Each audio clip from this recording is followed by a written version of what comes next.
বিসমিল্লাহির রহমানির রহিম। আজকে আপনাদের সাথে আমার কিছু আলোচনা রয়েছে, যার মধ্যে আমরা আজকে বহস করব বা আলোচনা করব। এক সময় একটা গ্রাম বা শহরে একটি ব্যক্তি ছিলেন। ওই ব্যক্তির স্বপ্নে রসুলে খুদা এসেছে।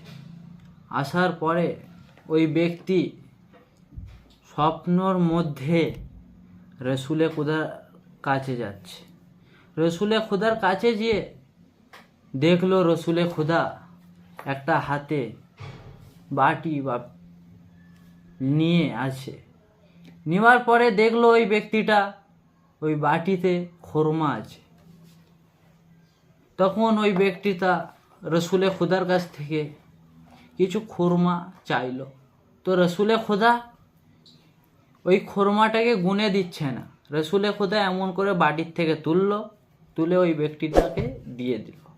দেওয়ার পরে ওই ব্যক্তিটা সকাল হতে যখন রাস্তার থেকে রওনা দিল, এক সময় ওই ব্যক্তিটার সামনে যেইভাবে স্বপ্নই নবীজি এসেছিল, ওইভাবেই ওই ব্যক্তিটার সামনে ইমামে রাজা ছিল। ব্যক্তিটা চমকে উঠল, আরে ভাই, আমি তো এই জিনিসটাই স্বপ্নতে দেখেছিলাম, কিভাবে এটা সম্ভব হলো? ব্যক্তিটা আগে গেল, যে দেখে ওই কাহানি, ওনারও হাতে বাটি, আর বাটির ভিতরে খেজুর খুরমা রয়েছে। তখন ওই ব্যক্তিটা ইমাম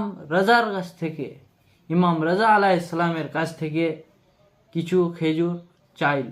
তো ইমাম রাজা আলাইহিস সালাম ওই ব্যক্তিটাকে গুনে দিচ্ছে না।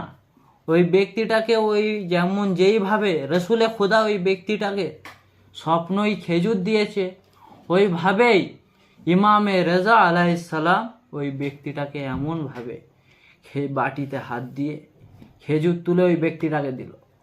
দেওয়ার পরে ওই ব্যক্তিটা বলছে, আরও দাও, আরও দাও, আরও দাও। তারপরে ওই ব্যক্তিটা খেজুর গুনে দেখলো। খেজুরে গুনার পরে ব্যক্তিটা দেখলো এই খেজুরটা 18টা রয়েছে। খেজুরটা 18টা রয়েছে। তারপরে ব্যক্তিটা আবার চাইছে।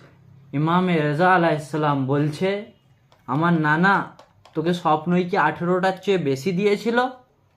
যদি আমার নানা তোমাকে স্বপ্নই 18টার চেয়ে বেশি দিত, তাহলে নিশ্চয়ই আমিও এই রাজা তোকে আরও বেশি দিতাম। এর থেকে এইটা বোঝা যায়, ইমাম বা নবীগণ ইনাদের ইলম দুনিয়ার ইলম থেকে আলাদা। দুনিয়ার ইলম হলো এই কিতাব থেকে পড়ে কিছু ইলম হাসিল করবে, মেহদুদ। ওর থেকেও অনেক মানুষ ওর চেয়েও বড় হয়ে যেতে পারবে। দেখুন, ইমাম আর নবীগণদের ইলম লা মেহদুদ, মানে যেই জিনিসটা গায়েবে হয়ে যাবে এই ইমামটাও জানবে, ওই ইমামটাও জানবে। এর থেকে বোঝা যায় দুনিয়াতে তুমি যেই ইমাম যাকে ইমাম তুমি মানছো, তোমার চোখে ওর ইলম আফজাল হওয়া দরকার, বুলন্দ হওয়া দরকার। আবার তোমার চোখে ওর ইলম না যদি বুলন্দ হয়, তাহলে ও তোমার কি করে ইমাম হবে? তোমরা যাকে ইমাম ভাবছো ওর ইলমটা লা মেহদুদ বুলন্দ হওয়া দরকার। আর তোমাদের কিছু দুনিয়াতেও সাহাবী বেনেছে। দুনিয়াতে সাহাবী বানার পরে উনাদের ইলম লা মেহদুদ না। দুনিয়ার সওয়াল দুনিয়াতেই জবাব দিতে পারছে না।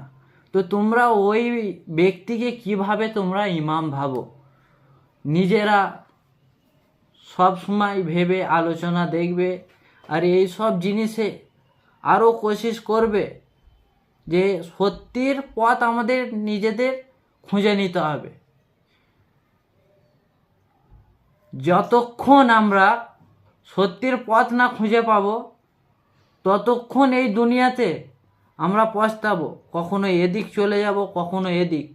সব সময় আমরা ভুল পথের দিকে যেতে থাকি। যখন তুমি সত্যির পথ পেয়ে যাবে, তুমি সবাইকে বুঝাতে লাগবে, তোমার যে সত্যি জিনিসটা তুমি সবাইকে বলতে থাকবে, তুমি এমনভাবে বলবে তোমার না ভয় থাকবে না কিচ্ছু থাকবে। এই যে সত্যি কথাটা তোমাকে পৌঁছাতে হবে। কখনো ভেবে দেখবে, যদি দুনিয়ার মানুষরা ইমাম বানায়, ওই ব্যক্তিটা ওনাদের চেয়ে আফজাল হওয়া দরকার, বুলন্দ হওয়া দরকার। যদি ওই ব্যক্তিটা ওই কে যে ইমাম বানিয়েছে ওকে যদি কোনো প্রশ্ন করে, যদি ও উত্তর না দিতে পারে ও কেমন ইমাম? তো তোমাদের এখনো আমাদের সকলকে দরকার সত্যির পথটা খুঁজে নিই। আর সত্যির পথ যদি আমরা খুঁজে পেয়ে যাই তো আমাদের আখেরাতের ভয় চলে যাবে। আমাদের এইটে মনে জজবাত থাকবে, সাহস থাকবে, আমরা সত্যির পথে ছিলাম, আখেরাতেও নবীদের সাথে আমরা জান্নাতে গ্রহণ করব। আসসালামু আলাইকুম আ রহমতুল্লাহি ওয়া বারাকাতুহু।